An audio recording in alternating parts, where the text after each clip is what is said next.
Hello! Today we're using this woolly ball of wool to craft up a woolly bauble that you can make at home. Make sure to subscribe if you want to see more of this kind of stuff. Now, I'm actually using a tool that I haven't shown on my channel before. Since this model is bigger than most of my models, I'm using a multi-needle holder that contains multiple needles. It makes it go a lot faster.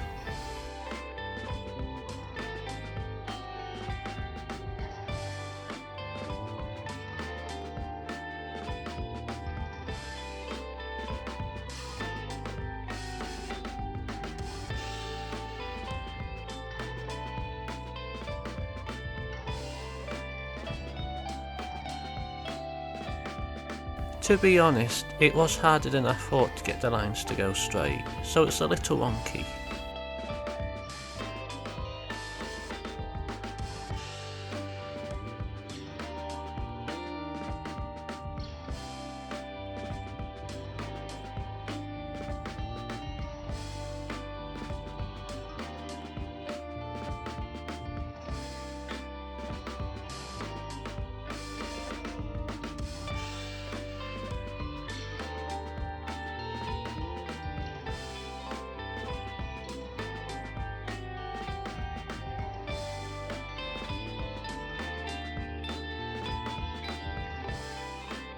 If you've gotten this far in the video, by the way, let me know what kind of pattern you'd put on a bauble in the comments below.